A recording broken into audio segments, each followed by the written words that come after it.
All right, welcome to Talking Shop. We are back at it. Ernie is still not here, but he'll be back. You should note, he always says he's here a lot. It's been a solid month. It's He been has a not while. been here. Yeah, So, but now he's got sickness tacked onto his excuses. yeah, So yeah. we got to let him out of this one. But we are looking at the text, the end of Matthew 25, which has been our theme for a while here. Verses 31 through 46, sheep and goats, people knowing or not knowing what they're doing. A great text in which I think often is misapplied, probably, or easily misapplied. Maybe that's a good way to say it. So it should be a good conversation. Let's get after it.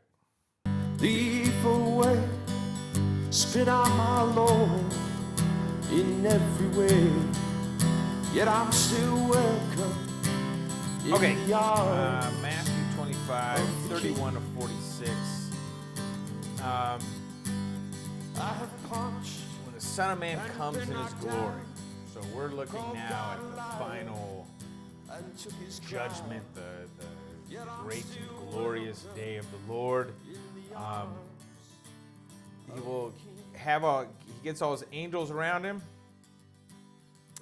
Before the throne then is gathered all the nations, everyone. And he starts separating them out. Sheeps and goats. Just as a shepherd separates the sheep from the goats. Yeah.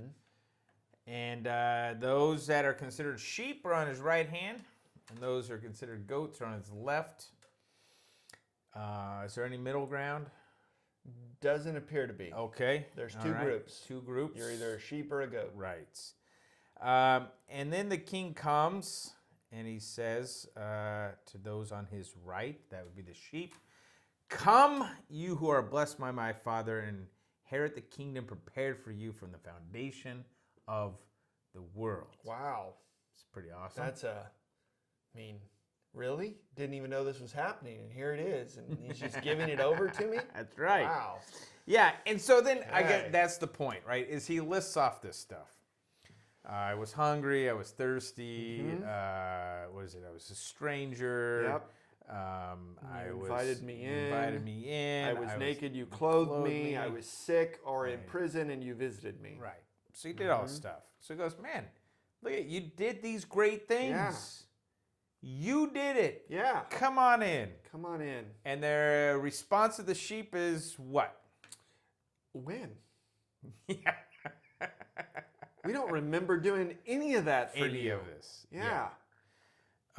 That's a big point. It's a confusion. The Yeah. sheeps are confused Yeah. as to why they're getting this great reward. Yeah. Yeah. Yeah. Yeah. So they seem to be completely unaware of the blessing of what they've done Of to what they have deserve done, this yes. this invitation Yeah. into the kingdom. Yep. So they ask, like, when did this happen? When were you hungry and we fed you? Right? When did all this happen? And it's a beautiful response, verse 40. The king answers them and says what?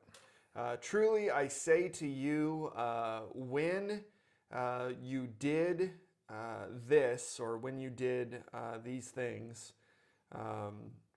to the least of my brothers, Right. Or the least of my brothers of the least, however you're going to, the word order is Yeah. all over. You did it to me. Yeah. So the big question becomes, who are the these of my brothers the least? So that's, and that becomes the answer then. Because then we have the goats. Right. And the goats, evidently, they're also confused as to when they did not do these things. Yeah. And the king says to them, you didn't do it to the least, Right. and therefore you didn't do it to me. Right. So that becomes a question. Who are the least? Who are these brothers of the king Who are these least of whom everybody was working for? So. Yeah, the whole thing is, so it's this,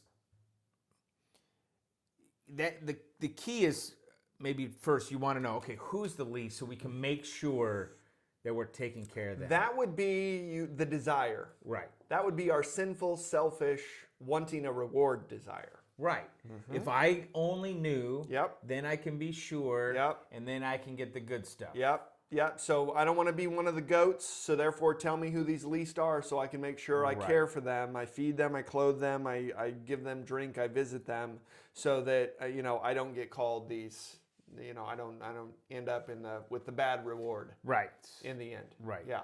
And the problem is, well, I mean, the biggest problem is he doesn't tell us. No. He doesn't give us some great interpretation of this that tells us here they are. This is who they are, or who they are in your life.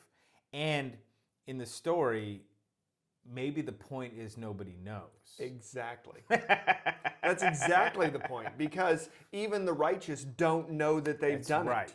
Right. And so kind of going back to, I think it was last week where we were talking about the attitude towards the master. This is really not about the work. Yeah. It's about the aura surrounding these. They're called righteous or innocent. The sheep versus the goats. Yeah. Right. That because again, the idea is if we know who the least are, then we'll know we're working for the king. Right. And what the king says is, when you did it to the least of these, whom you didn't even know you were doing it for, you did it for me. Yeah. So what that means is that these righteous have this attitude, this, you might almost say, the attitude of the king, of giving, of providing, of just a compassionate outlook on those around them. Yeah. Right? Yeah. And seeking what is best for everyone else rather than being self-serving. Yeah. And again, if we have the attitude of, I need to know who the least are so I can serve them, that's actually a self-serving attitude, which means that we're no better than the goats. Yeah. Because you can kind of play with it. It's not in here, but you can get the idea that the reason the goats didn't serve the others is because they were serving themselves. Right. And so they fall back into that original sin of selfishness, rather than being doing what God has given his people throughout time to do, and that is care for his creation and those around him. Yeah, I know this is kind of culminates with this view towards Judgment Day and those kind of things, but it really is a great opportunity to talk or to teach about like the doctrine of vocation, and that you in your given vocation, that you are serving Christ. So when you get the go in peace and serve the Lord, that doesn't mean show up at church or just help the certain people that you think are the ones that are serving the Lord. It means that this is your life. Yeah. Like you engage in whatever you do. Like Luther's famous line of a bootmaker that makes a good boot and sells it at a fair price. That's doing God's work. That's God's work, right? And so that you're literally serving your Lord, not by, in other words, it's not like the master is up there, or the king's up there going, boy, I really need you to get this accomplished for me. Yeah. Right? Yeah. He doesn't need your stuff. Right. Those other people need your stuff. And that's what serving him looks like, caring for your brothers and sisters. Yeah. And you don't even know who they are. Yeah. And sometimes when when we kind of turn it all and we kind of turn it to God and say, I know it's not in the parable, but look, God, look at all these things I'm doing for you. We're actually not doing God's will. Yeah. Because it means that we're looking to have the praise lauded on us, right, rather than simply serving our neighbor and caring for those who are in need. Yeah. Right. And using what we've been given in order to serve our neighbors around us. Yeah. And again, what I love about this parable is the kind of the befuddled nature of the sheep. Yes. Right? We were just living. Yeah, we were just living our lives. We were just, And you know, if you want to bring the gospel into it, that's the whole point of the gospel, is to change us into those people who are just living. Yeah. And who are living under the will of God and are completely unaware of it. Sure, faith without works is Yep. dead. Yep. There's no such thing as faith that doesn't do stuff. Right. Like it'll just do stuff. Right. It'll automatically It'll do automatically stuff. do Yeah, stuff. if we have the faith. Yeah. And when we start to turn towards the works, we're actually being unfaithful. Unfaithful. Yeah. Because we're worried about what the works bring us or what the Making your reward checklist, is, right? getting it all done. Yep. Yeah. Yeah. It's the example I always give is you know, kind of Luther's idea of doing works and not being aware of it. It's the minute of I go and I hold the door open for somebody at the store, right? Yeah. That's a good work. The minute they say thank you and I go, yeah, I am a good person for doing that, I've lost all benefits of a good work, right? So it's just doing things because you're doing them, because you're God's people and that's how He's created you to be. Yeah, that's exactly right. And those are the sheep. Yeah. Right? Yeah, those are the sheep. Yeah. Yep. So it still rests in Christ and what He has done. Mm-hmm. So it is a fun thing to preach upon, I think, or a text to preach, because you can kind of maybe imagine some of this like end of the world kind of moment. Yeah. You're there. Yeah. You know, what might He say that you did? And you could talk about mundane things like holding the door open for somebody, like, man, you did this Yeah. to Jesus, Yeah. and you were totally unaware, and that's actually the way it's supposed That's to the be. point. Yeah. Right. When It's not supposed to be you counting, figuring Yeah. it out. When we focus on the works, we have lost our focus on Christ and His work for us. Yeah. And Matter of when we fact, focus on Christ's work, we do the works of Christ. as a pastor, one of the things that I've tried to do lately that I never really thought about before is that as a pastor, you're in a privileged position to see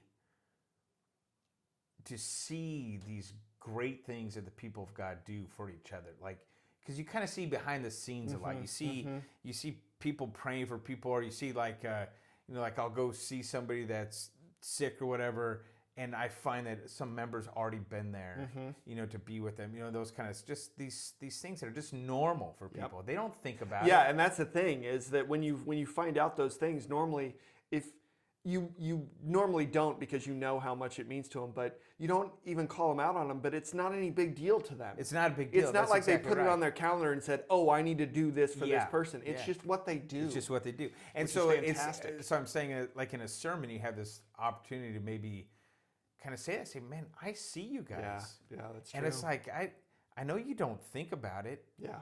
And it's one of the most heartening things for me to Yeah. see the gospel does stuff. Yeah. Yeah, You don't even think about it. You don't think it's a big deal. You're not doing it to get credit. Yep. You're just doing it because it's who you are. It's who you are in Christ. It's the body of Christ. So That's good. So it should be fun. This is, if you're using the lectionary, this is end of the church year. So new church year starts up, Advent starts up, and we're off and running. So this is kind of that great culmination to the church year. So yeah, beautiful. All right. Check out craftedpreaching.com. Like, subscribe, share us with your friends and neighbors and anyone else, moms, dads, whoever. Let them check us out, leave some comments, and God bless your preaching.